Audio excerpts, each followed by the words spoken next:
Marvel Studios film output.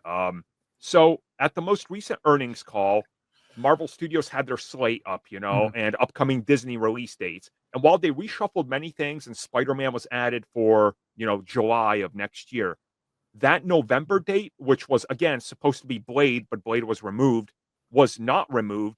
And Disney said they're sticking with a Marvel project for that. So in 2026, we're getting Doomsday, Spider-Man, something in November. We don't know what it is. Reportedly, Black Panther 3, Shang-Chi 2, or something else. Maybe if they can squeeze in Doctor Strange. That's a lot of content again. It is, and it's a weird thing because I know not so much on the Marvel side. Like people were like really mad at what was the princess name? It's like Tiana from Princess and the Frog.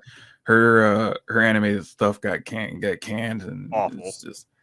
But back to the Marvel thing, I'm not entirely sure what they're gonna use for that in the whole grand scheme of things, because everything's been shuffled so much, and they reshuffled again. Is that's why for Captain America, I'm just like, I don't even know if I want to know what's going on, because for Mackie, he did the best he could, and he carried that movie. On my take is that's just something I'm just worried about what's going forward at this point in time. You bring that up, let's say hypothetically, because now we're hearing Spider-Man 4 is a Battle World film, possibly Spider Island, and the second film would, I guess, have to be it as well. So is Black Panther going to be Battle World? Wait, did you miss I have this not news, heard Jared? any of the Spider Island rumors. What? I've not heard this. What's going on? This is a weird one. So Spider-Man is still coming out. We know that. Then it was reported that the film is going to be part of multiverse after all those leaks, because we see everything, right? And reportedly, the new Spider-Man film, according to, I believe it was Daniel RPK to report it first, and then other insiders backed him. They're looking at doing Spider Island, where Manhattan is a battle world, and then it's just going to be Spider Island. Oh, okay. So they're fusing the battle world instance into Spider Island. Of 616 with Spider Island itself. So if it's in the aftermath of Doomsday, I don't mind that. Yeah. I think we all would like a smaller scale, here's Peter living in the choice that he made. I think that to use Daredevil as kind of a jumping off point, in the way that between Daredevil season 3 and now the first season of Born Again, the idea of Matt going all in on being Daredevil in season 3. And it's Matt Murdock does not deserve to rejoin the world of the living. I should commit myself fully to this mission. And then Born Again, spoilers, him casting that aside and going, I'm actually going to be Matt full time now, and Daredevil be damned. I was like, okay, I want to see a movie where Peter's grappling with that choice, really for the first time. So you just want to see if we do get a grounded fourth movie, is that Peter in essence is not there. You're going to be seeing him as Spider-Man for most of the movie. Sounds like it's and front loading the Spider-Man.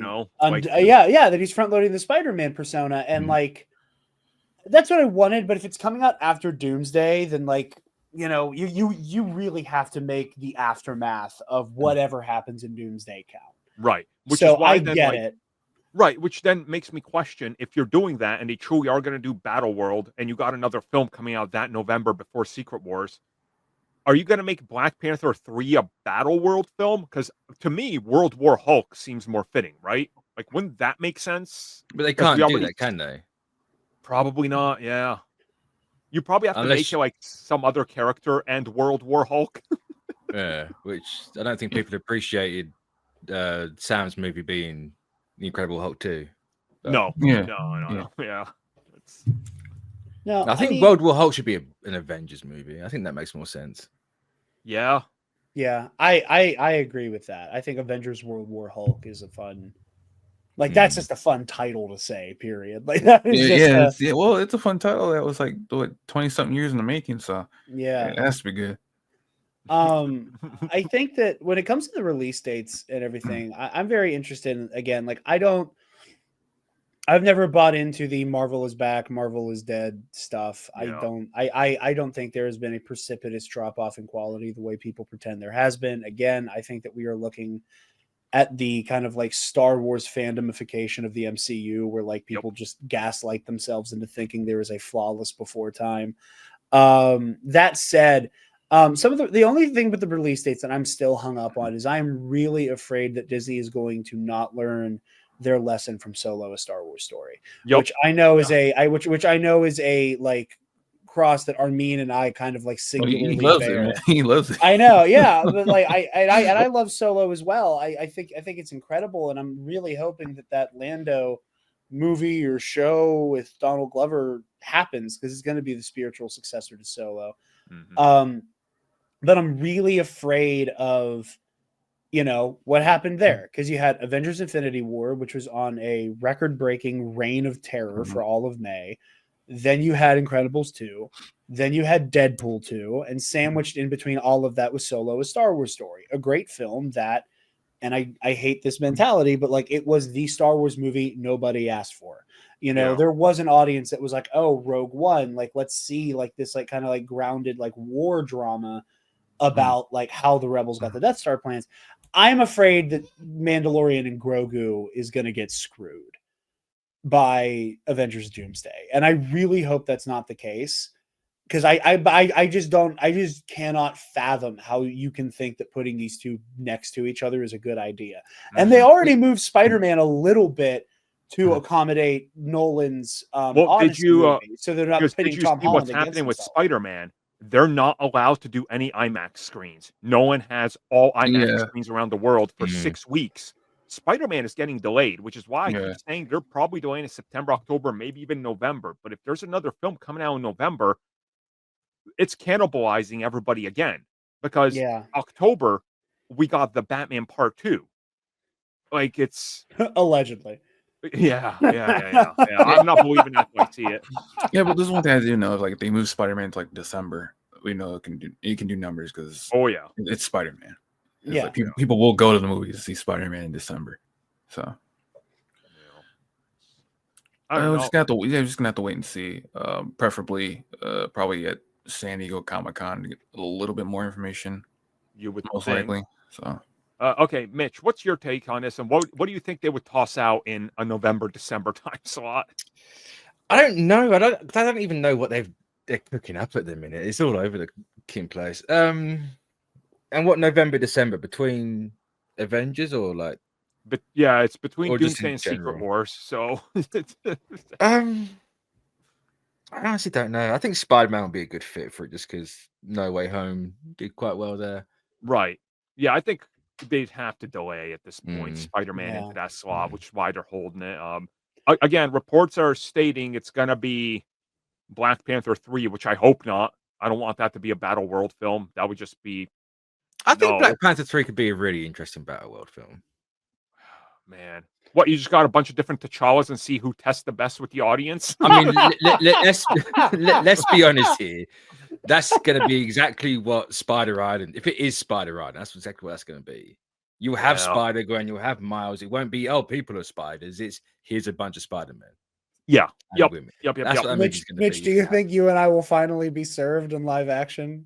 No. And our boy? No. Our boy? No? Okay. I'm going to hold on hope like an idiot. We can't even get Nova. There is zero chance we're going to get an Octavia Spider-Man.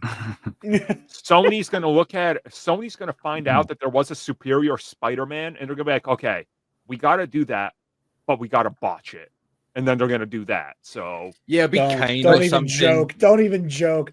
I will. Oh my god! I will burn theaters to the ground. Okay, like here's like the I guess the percentage of any of the other technically spiders getting their own like actual like time in a movie.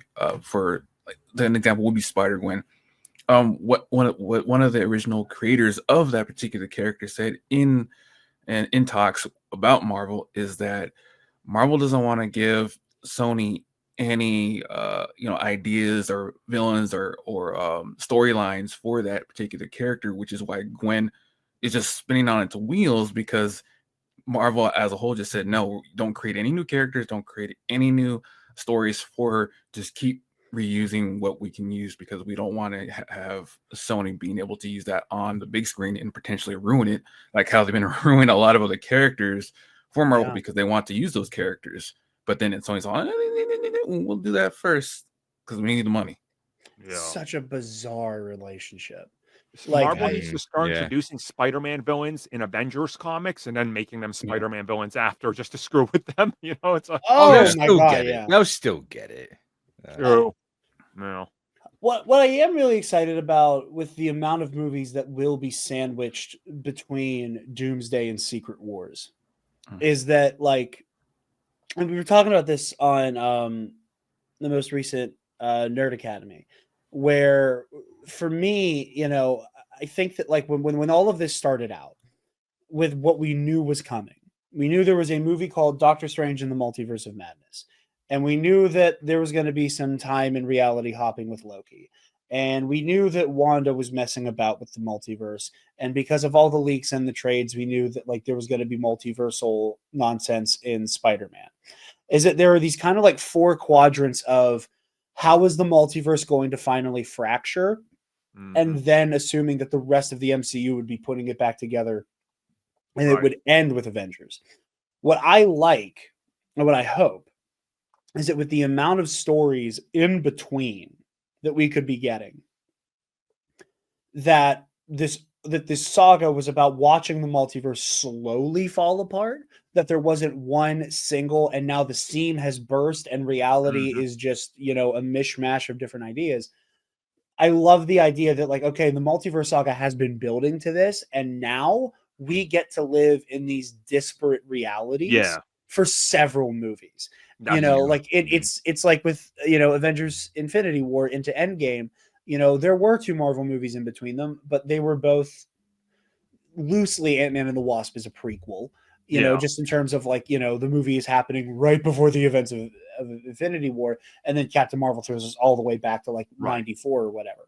So like it very much avoids having to deal with what was happening, which is like in the immediate aftermath, which we now know was a whole like 5 years of insanity. Right, and we got a glimpse of that. It's like, oh, we get to see what Hawkeye was doing as Ronin. You're like, that's cool, but we get 5 minutes of it maybe in Hawkeye. Which is, oh man, which is even weirder because for the casual crowd, they won't know what MCU Wanda has been up to because they won't read the comic. That there's a comic, the TVA, where they actually captured MCU Wanda and she's on cold. She's in cold storage right now. Can we not act like comics are canon? No, they're canon. We learned this lesson from the 2010s. All right, the comics that Marvel put out are not canon to the MCU. No, I'm saying it's canon because it'd be fun. It'd be funny. No, that's why. Yeah. DC keeps saying their like stuff is canon, but we know that's gonna. Yeah, but James Gunn just shits out of his mouth. The James Gunn does. Remember, guys. Oh, I don't like. He only announces projects that the scripts are complete and are gonna get made. 70% has been canceled, but yes. Yeah. Still don't know how those animations and video games are going to tie into the whole DCU as a whole. Well, I have a fun fact for you, Tristan. The games never will. There's your fact. But okay, going off of that, not everybody can be Star Wars, guys. Not everybody can be the granddaddy of all of this multimedia nonsense. The last 2 Star Wars games are mid.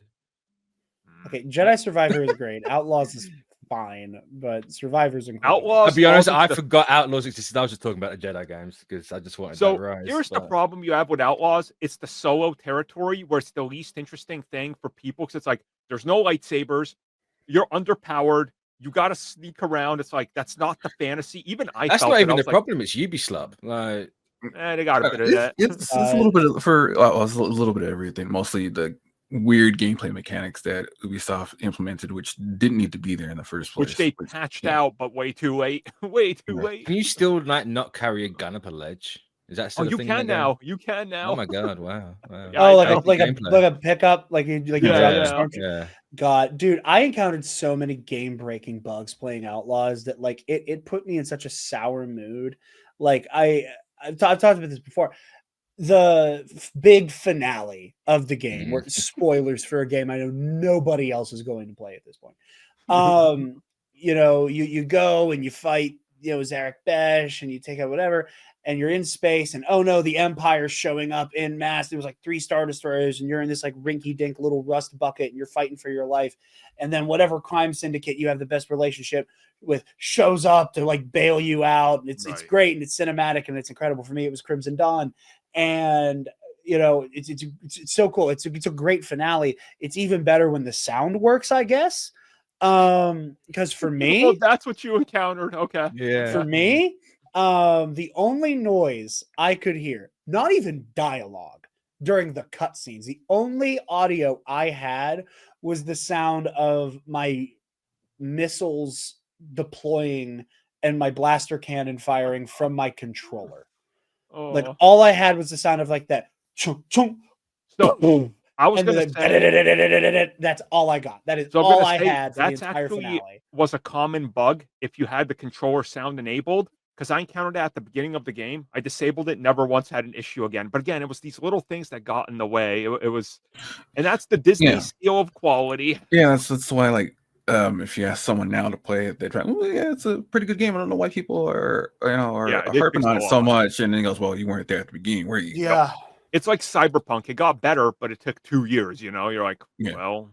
Yeah, I mean, I didn't get to That's what it is. Yeah. I mean, speaking of Ubisoft, like I didn't get to Assassin's Creed Unity until like 5-6 months after it came out, when I got an Xbox One for Christmas that year. So like, I did not encounter like Arnold's face like flipping inside out in the middle of the cutscene. That was hilarious. Yeah. Bro, I went to climb the Eiffel Tower and my character shot to the moon. Literally just flew up and the console crashed. I was like, "Was that okay? Is that the Animus glitching? What's happening here?" Bro, that's like my favorite video game glitch of all time. I never personally encountered it, but I love watching videos of it as a teenager. Was the Jackdaw Ascension glitch in Black Flag, where like the ship would just like float into the heavens and the crew would just scatter off of it, but also be floating alongside it in a full T pose, and it just looked like the rapture was happening in the Caribbean. Yeah. I never had that. This is just how it goes sometimes. It's how it goes. So, all right, well, get off of that because we got another big important topic to talk about here. So thank you for checking out that video, and thank you for your continued support. Feel free to like, share, subscribe, do whatever you will. And if you're so inclined and would like some additional content from us, which includes unfiltered content and bonus discussions, we do offer exclusively in our member section. We hope to see you there. So thank you for watching and have a good one.